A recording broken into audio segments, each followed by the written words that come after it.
Fun එක next level කරන dialogue fan blaster.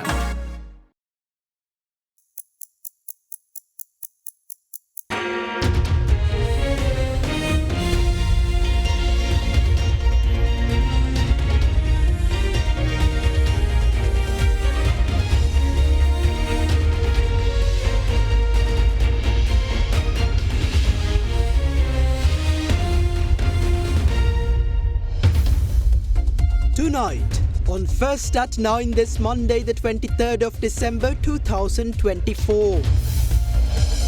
Vote of confidence. Moody's upgrades Sri Lanka's long-term foreign currency issuer rating within days of Fitch. New rating set at CAA1 with a stable outlook. Deflation. Sri Lanka's inflation drops to negative 1.7% in November. Exports down. Merchandise exports in November 2024 recorded at $943.1 million, a 5.6% decline compared to November last year. Extending deadlines. No rice imports without a Gazette notification, says Sri Lanka Customs. Government expected to issue the Gazette extending the deadline for rice imports following today's cabinet meeting. Chilo Dairy, Sri Lankawama Kiren Perata. ඔබේ විශ්වාසය දෙනු සෙන්සුරයින් දැන් ළඟමැති ෆාමසියෙන් ලබාගත හැක. කන්ට පරිස්සම් කරගත්තොත් අපි පරිස්සම්. Asian Paints Causeway Aquasafe වැස්සත් මට්ටුයි ගෙදරත් තිස්නේ. From Derana, this is Derana First at 9. Live from Studio 24 in Colombo. Good evening and welcome to Sri Lanka's premier primetime English news bulletin, Derana First at 9. I'm Taridu Mahendra, joining you live with the latest in Sri Lanka and from around the world. In your top story making headlines tonight, credit rating agency Moody's has upgraded Sri Lanka's long-term foreign currency issuer rating to CAA1 from CA with a stable outlook. The upgrade follows the approval of the $12.55 billion debt restructuring plan by Sri Lanka's creditors last week. Moody's said that Sri Lanka's improved credit profile reflects reduced external vulnerabilities, lower government liquidity risks and prospects for fiscal and debt sustainability. The upgrade comes just 2 days after Fitch Ratings upgraded Sri Lanka's long-term foreign currency issuer default rating.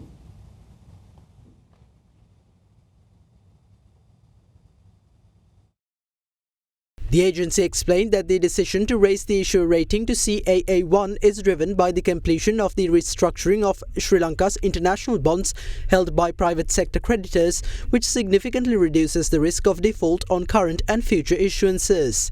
According to Moody's, at the CAA1 rating level, Sri Lanka's credit profile reflects initial progress in addressing external vulnerabilities and liquidity risks. These improvements, though from a weak starting point, are supported by ongoing reforms under the government's programs in collaboration with development partners, including the International Monetary Fund. Moody's highlighted that the government's willingness and ability to implement reforms demonstrate improved governance, which underpins the rating upgrade. However, these positive developments are tempered by challenges such as weak debt affordability and a high debt burden compared to peer countries. These factors constrain the government's fiscal flexibility and its ability to address underlying social challenges. The stable outlook indicates balanced risks to the rating. Moody's noted that the government's sustained commitment to reforms and their successful implementation could strengthen Sri Lanka's credit profile beyond current expectations, potentially warranting a higher rating. On the downside, Moody's pointed out that the narrow government revenue base, limited fiscal space and reliance on external financing pose risks to the credit profile. These challenges could be exacerbated if the global macroeconomic environment becomes less favorable, hindering sustained economic recovery and reform momentum.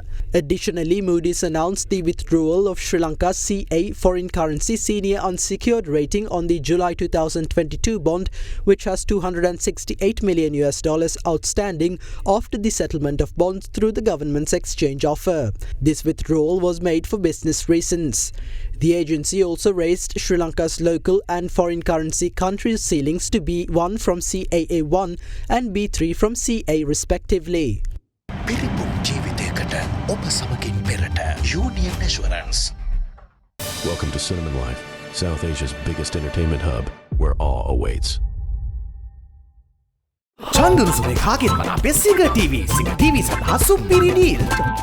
Sadaharita Plantations Limited, celebrating 22 years of your trust. Aspirations Education, a pioneer in overseas education. Meet our experts at top destinations worldwide. Your trusted and caring partner in overseas education. Minister of Ports Bimal Ratnayake urged the Ministry of Health to maximize the benefits provided by the Chinese medical ship currently docked at the Port of Colombo and is offering medical treatments to local residents under a program funded by the Chinese government. According to the Ministry of Health will prioritize patients currently waiting in queues for treatments and direct them to receive care aboard the Chinese vessel. The minister also stated that the Sri Lankan government is engaged in discussions to explore the possibility of extending on-board training opportunities for Sri Lankan professionals. The Chinese People's Liberation Army Navy hospital ship Peace Ark arrived at the Port of Colombo yesterday for a 7-day friendly visit to Sri Lanka. As part of the official visit, the vessel, in collaboration with the Embassy of the People's Republic of China in Sri Lanka, will organize medical treatments and clinics on board. They will be conducted by the medical staff of the Peace Ark and the Sri Lanka Navy's medical department. කොළඹ වරායට ඊට දින දෙකකට කලින් ආක් piece කියන චීන වෛද්‍ය The Chinese medical ship Peace Ark arrived at the Colombo port 2 days ago as part of an initiative by the Chinese government to provide free medical treatments to Sri Lankans in need of health care. The Peace Ark previously visited Sri Lanka in 2017 for a similar purpose, offering medical care to the local population. The ship can accommodate approximately 600 to 700 patients daily and is equipped with advanced medical facilities, including the capability to conduct tests such as CT scans. Coordination with the Ministry of Health and the Navy has been requested to ensure the initiative's benefits are fully realized. The Ministry of Health has indicated that patients currently in queues for treatment will be prioritized and directed to receive care on board the ship. We encourage Health Ministry officials to maximize this opportunity as the ship will provide free medical services until the 27th of this month. At a time when citizens are burdened by rising medical costs, particularly due to the high prices of private healthcare, this initiative offers much needed relief. In addition to providing medical services, this project fosters goodwill between two nations and is funded by the Chinese government on behalf of its citizens. Moreover, officials from the Ministry of Health and the Navy have an opportunity to receive training aboard the ship. Discussions with Chinese authorities are ongoing to explore the possibility of extending these training opportunities for Sri Lankan personnel in the future. ඊළඟ අවස්ථාවකදී කෙටි කාලයකට අපේ නිලධාරීන්ට මේ නවත් සමගම යාත්‍රා කරලා එහෙමත් අවස්ථාවක් ලබා දෙන්න කියලා. Deputy Minister of Youth Affairs Eranga Gunasekara says the project to digitize Sri Lanka's public sector will commence next year. Speaking at an event held at the National Library and Documentation Services Board premises in Colombo, the Deputy Minister added that government will also initiate the Clean Sri Lanka program as well as a program to alleviate rural poverty in 2025. The Sinhala service of the China Global Television Network celebrated its 50th anniversary yesterday at the National Library and Documentation Services Board premises in Colombo. During the event, which was attended by Deputy Minister of Youth Affairs Eranga Gunasekara, the winners of the nationwide commemorative coin graphic design competition organised in parallel with the 50th anniversary commemoration were awarded.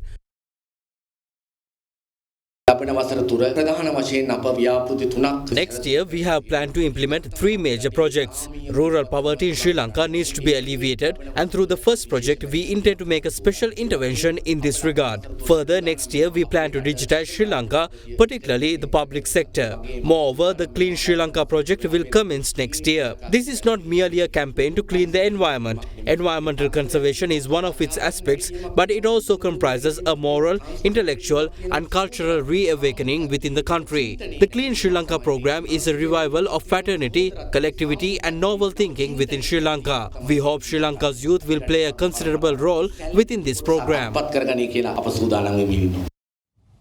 Now, as Sri Lanka gears up for Christmas, the police launched a special operation island-wide to inspect vehicles to ensure public safety.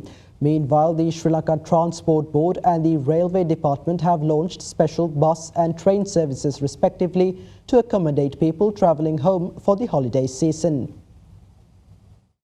In view of the upcoming festive season, the Sri Lanka Transport Board confirmed that a special bus service will remain operational from tomorrow onwards to facilitate the general public travelling to and from their homes. We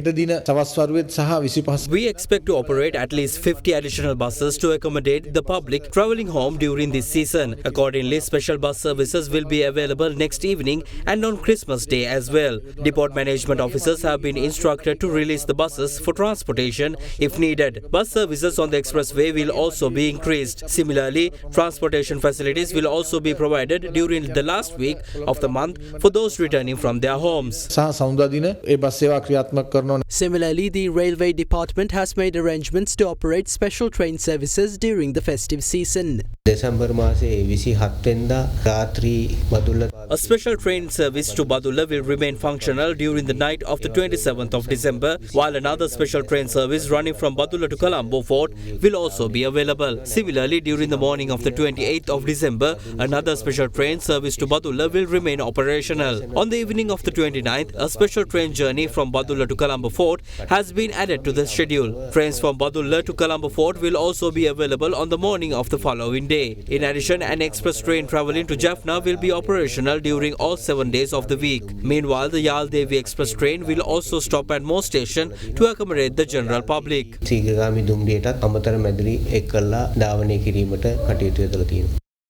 Meanwhile, a special operation to inspect vehicles, including passenger buses, will be implemented across the island from today onwards under the directives of Acting Inspector General of Police Priyantha Veerasurya. The public is encouraged to submit any information on negligent drivers or those who violate traffic rules. Complaints can be made via the short codes 119 and 1997 only during the days when these special operations are carried out. Fast track your career from O-levels with eSoft. Diabetol, සීනිවලින් පරිස්සම්වන ඔබට අමතක නොවන පෝෂණය. Prime Group ලංකාවේ ප්‍රථම වතාවට හඳුන්වා දෙන land leasing ලේසියෙන් මීටමක්. Single 1111 up to 60% off from the 11th November to the 17th of November. Kalani wire කිසිගින්නක් නැහැ. කිසිගින්නක් නැහැ. Kalani Fire Shield Wire. Apico Mattress. Meals of samay sapata nidiyan Apico Springs are foam mattress madili rasakin. Crunchy goodness for hunger on the go. Attorney at Law Manoj Gamage of the Sri Lanka Podujana Peramuna Lawyers Association states that intelligence reports indicate former President Mahinda Rajapaksa faces a threat of an attack from ISIS. He made this statement in light of the government's decision to downsize the security details assigned to former presidents by withdrawing Triforce's personnel with effect from today. Starting today, Triforce's personnel will be withdrawn from the security details of former presidents. In accordance with the government's decision, only police officers will be responsible for the security of former presidents from today onwards. Additionally, the number of police officers assigned to their security has been reduced, with only 60 police officers allocated for each former president's protection. The committee appointed to assess the security of former presidents has called for a report on threats concerning the 5th executive president Mahinda Rajapaksa. According to 13 intelligence reports, there are significant threats to his life, underscoring the necessity of maintaining his current level security. These reports highlights the possibility of a drone attack by ISIS and emphasizes that threats from the underworld, ISIS and LTTE remain undiminished. Despite these findings, all ministers, including the Minister of Public Security, have taken steps that jeopardize his safety. Mahinda Rajapaksa ජනාධිපතිතුමාගේ ආරක්ෂාව සම්පූර්ණයෙන්ම අනුතුරු හෙලීමට කටයුතු කරලා තිනවා හමුදා නිලධාරීන් ඉවත් කිරීමත් සමග. දේශපාලන වශයෙන් පලිගන්න. We perceive this as a deliberate act of political revenge. There seems to be no justification for this decision.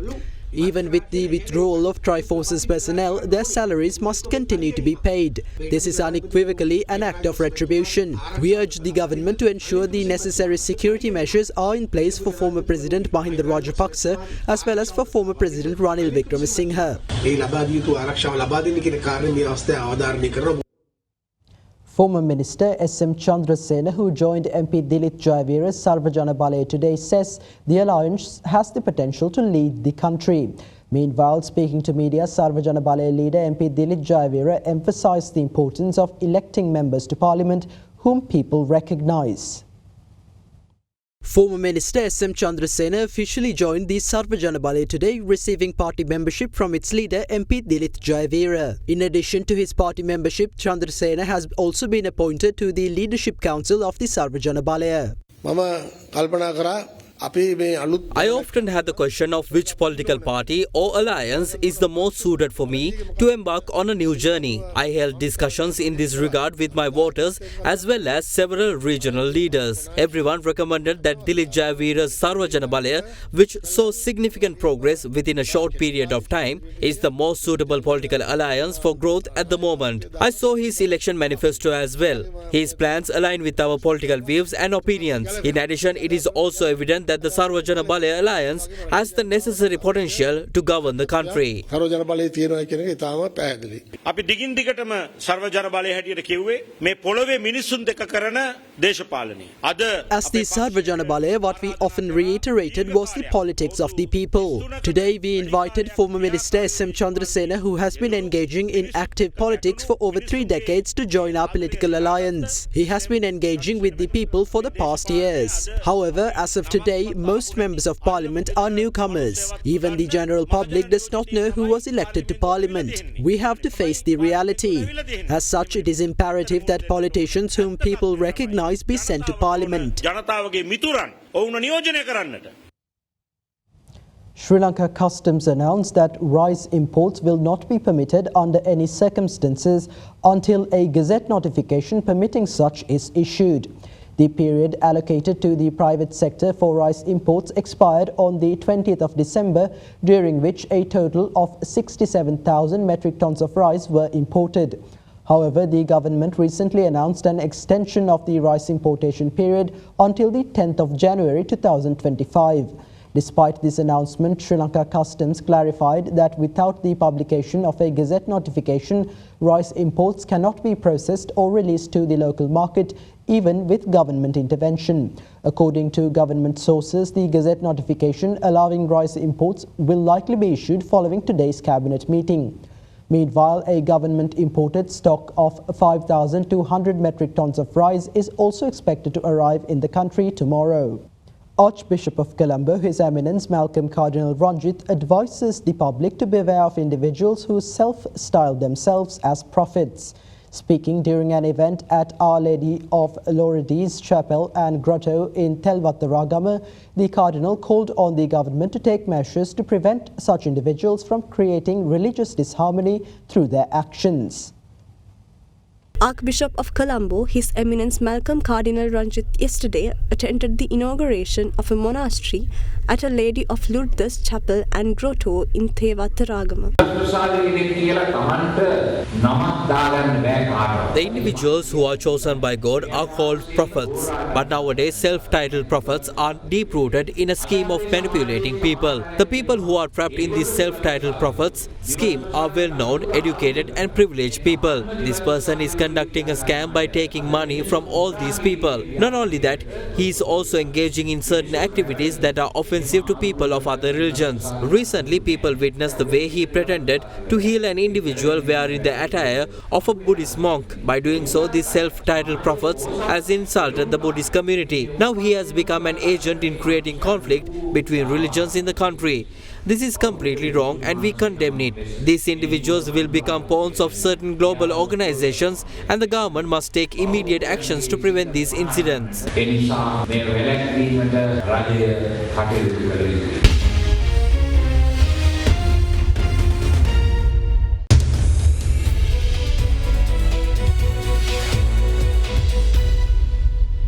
Welcome back. Now, India's Adani Corporation is reportedly exploring options to sell the Bangladesh-bound power generated at the Godda power plant in India's Jharkhand state to neighbouring countries, including Sri Lanka. The Jharkhand plant is a dedicated project of Adani Power to supply electricity to Bangladesh. However, the company has recently reduced the volume of power supplied to Bangladesh due to issues arising from political changes in the country. According to reports, the Indian government has permitted the sale of power in the domestic market to sustain the project. However, it requires establishing a new transmission network. Additionally, reports citing Mohammad Fawzul Kabir Khan, an advisor to Bangladesh's Ministry of Power, Energy and Mineral Resources, has emphasized that selling power to Sri Lanka through the Goda plant will require the consent of the Bangladeshi government.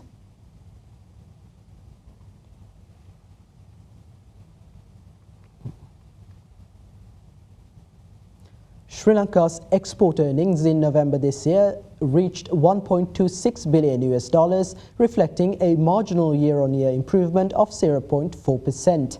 However, a statement issued by the Export Development Board noted that according to data from Customs, merchandise export performance in November 2024 amounted to $943.1 million, representing a 5.6% decline compared to November 2023.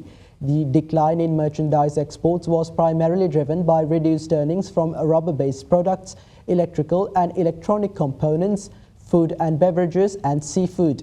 Meanwhile, service exports for the month of November 2024 were estimated at $326.23 million, reflecting a 20.89% year-on-year increase. Meanwhile, total exports for the first 11 months of 2024 were recorded at $11.6 billion, reflecting a 6.44% increase over the same period last year. Among Sri Lanka's top 10 export markets, the United States, the United Kingdom, India, the Netherlands and Canada all exhibited positive growth during the month, while exports to the European Union decreased by 6.5% during the month.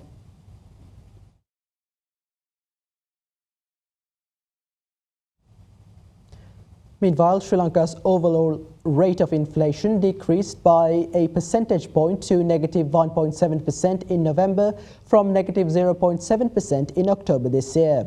The National Consumer Price Index for all items for the month of November 2024 was recorded at 202.4 in index points compared to 202.1 in October. The month-on-month change was contributed to by a 0.16% increase in food items and a 0.02% decrease in non-food items.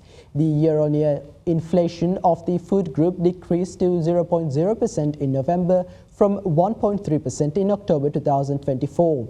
Meanwhile, the year-on-year inflation of the non-food group decreased to negative 3.1% in the month of November from a negative 2.3% in October 2024.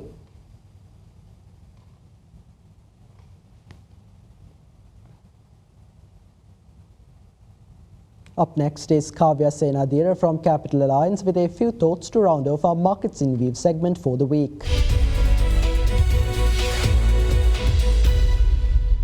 Through the previous week, the S&P SL20 increased 4.15% from 4,244 to 4,421. The SPI increased 4.26% from 14,205 to 14,811. Market turnover climbed by 26.3% to 35.7 billion rupees, driven mostly by contributions from the capital goods and the banking sectors. The government generated 185 billion rupees last week through treasury bill auctions, lowering interest rates on 3, 6 and 12-month bills by 3, 7 and 5 basis points respectively. The main US market indexes Dow Jones, S&P 500 and Nasdaq fell by 2.3%, 2.0% and 1.8% respectively after the Fed's announcements of its third interest rate cut of the year.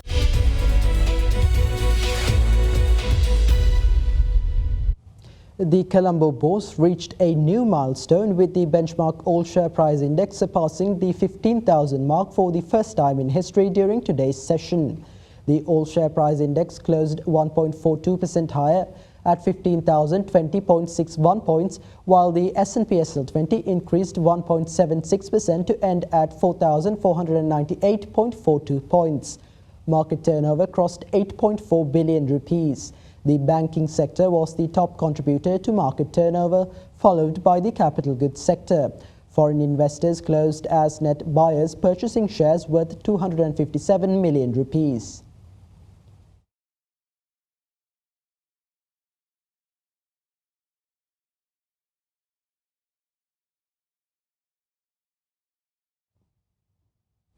And with that, let's take a look at the rupee exchange rate for the day.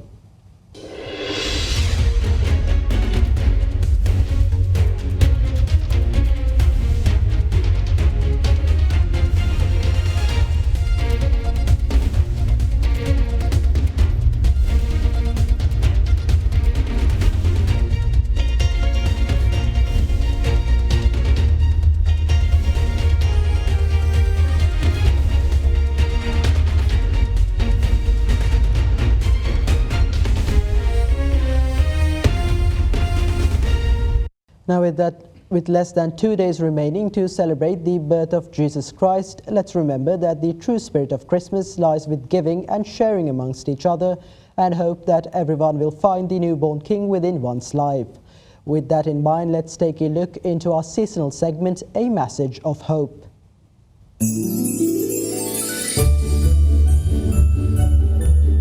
Dear friends, we all aware that the world is now ready to celebrate Christmas. And I remember recently when I read an article telling about what is Christmas. He says that if this is the Christmas that you can see in the world today, this Christmas will not be experienced by many of us in the society because they cannot afford to buy these things. Therefore, Christmas will never visit their home. When we look at the Bible tells us that God has sent His only begotten Son, Jesus Christ, to save us from our sins. God has given Him as a gift. So giving is number one thing in the Christmas. And also God has sent this child not just as a gift, but He was sent to be our King, our Lord. Many of us have forgotten this important truth. Dear friends, Christmas is a season that we come before the Lord and to worship Him and sharing with Jesus what we have in our lives. Therefore, dear friends, at this Christmas, it is something that you can find in your own life to meet the Jesus who was born as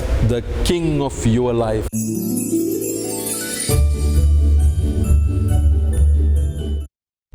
And that's all from us tonight at First at 9. Thank you for joining and have a good night.